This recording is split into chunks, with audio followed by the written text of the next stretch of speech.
राधे राधे। मित्रों देखिए, प्रेम तो प्रेम है। ऐसे ही ठाकुर जी के प्रति गोपियों की जो भक्ति है, उसका उल्लेख इस कथा के बिना कुछ अधूरा सा रहेगा। कहा जाता है एक दिन जब सब गोपियों ने भगवान कृष्ण के लिए बहुत ही स्वादिष्ट बनाने का भोजन निर्णय लिया।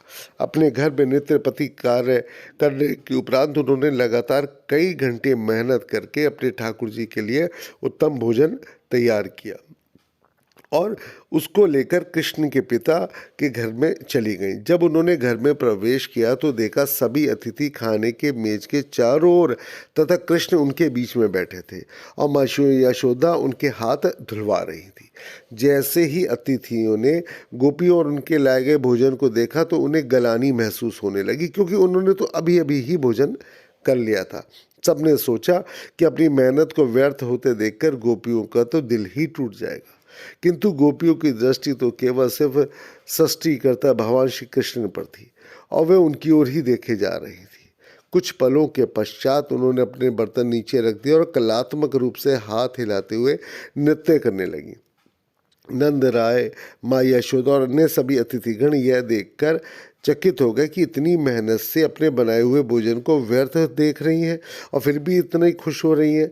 एक मेहमान ने हिम्मत करके गोपियों से उनकी प्रसन्नता का कारण पूछा कि आखिर आप लोग नृत्य कर रही हो, आप लोग इतने मन से भोजन बना के लाई।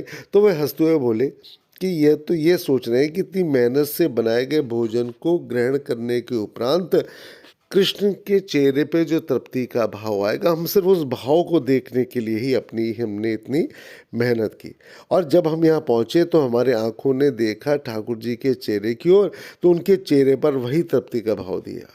इसी बात का तो कोई महत्व ही नहीं है कि उन्होंने किसके हाथ का बना कौन सा भोजन खाया, क्योंकि उनका तो जीवन ही कृष्ण की तृप्ति के लिए है और उनके तृप्त चेहरे को देखना मात्र ही उनके जीवन का सबसे बड़ा ध्येय है, सबसे बड़ी खुशी है। तो मित्रों, आप ऐसे समझ लिए कि गोपियों ने जब भगवान श्री कृष्ण के लिए जो भोजन बना कर गई, प्रभु ने पहले से ही भोजन खा लिया था, तो जब लेकिन उन्होंने जब देखा कि ठाकुर जी के चेहरे पे तृप्ति का भाव है तो वह खुश हो गए।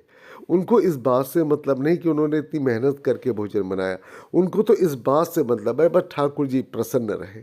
और देखिए, तभी ठाकुर जी कहते, भाई मैं तो अपने भक्तों का भक्त हूँ।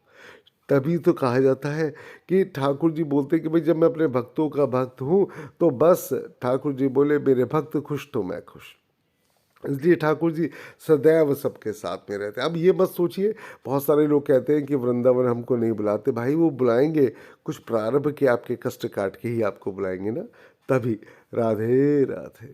श्री कृष्ण गोविंद हरे मुरारी, हे नाथ नारायण वासुदेवा। हरे कृष्ण कृष्ण कृष्ण हरे हरे, हरे राम राम राम हरे हरे, हरे राम राम राम हरे हरे। हरे कृष्ण कृष्ण कृष्ण हरे हरे। राधे राधे, राधे राधे।